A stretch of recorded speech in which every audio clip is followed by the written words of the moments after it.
Hey guys, back another YouTube video. Today it's going to be a showing off video. Now today I bought some stuff at the pawn shop and some stuff at the flea market with my dad. So I'll show off what all I bought from the pawn shops and what I bought from the flea markets.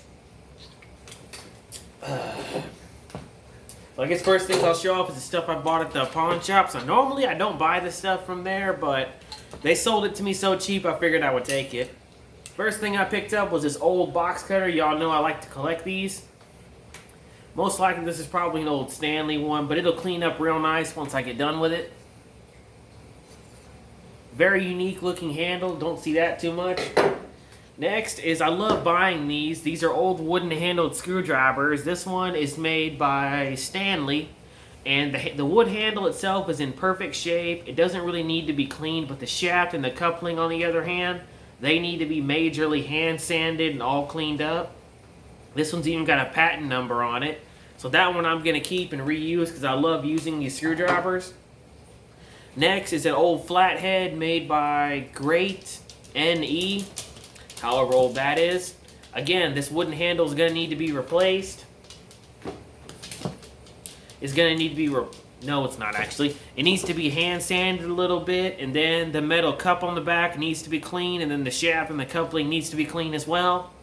But it's in great shape. It'll clean up real nice. And they told me they'll take $1 for all three of these, and obviously I took that deal. These are gonna go really good. These are gonna clean up real well, and this one I'm gonna keep and put in my collection.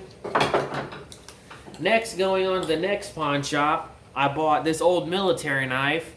Now you may think, why would I buy that if I've already got one? And the reason being very simple. And this one is made by Camillus. This one's made by Ulster. I had no idea Ulster had made this particular knife. I know they made a bunch of Cub Scout knives and Boy Scout knives back in the day, but I had no idea they made one of these for the military. And it's basically the same knife, just with a different company. And it's missing the bail on the end, and for all those who don't know, the bail is this little loop on the end. And I actually already have one that I'm going to use to replace it. I found this in my knife parts. So that'll clean up real well. I'll hand polish it, get it all nice and clean. And then, of course, put it in my collection with my military knives. I paid $12 for this, and it was worth it. Next, going on to the flea market that me and my dad went to. And the first thing I'll show off is this I got.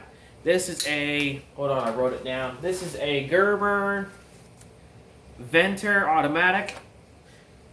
As you can see, this one is a titanium spring, titanium handles, very expensive. And I got this for $15 at the flea market. Now, the guy who owned the flea market wasn't selling this, his vendor was, and he was wondering what it was worth. And it was either this or another knife that I saw. And I said, I'll look this knife up real quick, see what it's worth, and if it's worth a lot more, then I'll get this instead. So, I pulled up my phone, looked up the logo on it, see what I could find, and found out this thing's about 60 to 80, even 70, no, rephrase that. This thing is 50 bucks on Blade HQ, and it originally was 80 to $70, but they lowered the price down. And I think I'm going to keep this knife. It has a very good spring in it. So I'm going to keep this knife and actually put it in my collection and keep it as a backup. I might sell it, I might not, I don't know yet. If I get it a good price, then I might sell it. Got a darn good spring in it. So there was 15 on that, and the last thing I bought was this old Craftsman Toolbox for $4, and it even had a tray in it. Now, y'all may, like I said, what I normally do with these is very simple. I take these and restore them. This one doesn't really, it may look like a lot of work, but compared to what I've done in the past, this thing doesn't need that much work. There's dents that need to be fixed. And it needs to be, of course, repainted and repolished and everything. And the tray itself doesn't really need that much cleaning. It needs to be wire brushed to get all this old rust off, and then I'll just repaint it. So, that was the last find of the day. That's going to look real good cleaned up. Alright. And I'm actually going to start collecting the other version of these, because I found out with a little bit of research, Camillus made this knife, Ulster made this knife, Imperial made this knife, and I forgot what other company did. So I'm going to try to get the other two as well to have like a complete collection. And then I'm still collecting the other ones. My father got me this one. This is a Camillus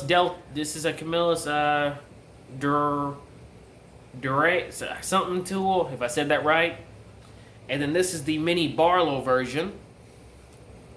Would like if they put a bail on this one. So I've got the Camillus military knife, I've got the electrician's version, and I've got the Barlow version. The only ones I'm still missing are the Hawkbill version, and I forgot what the other one's called. But I'm still collecting those. Y'all can thank my father for taking me to these places, and thank him for getting me these. So I guess I'll end the video right here.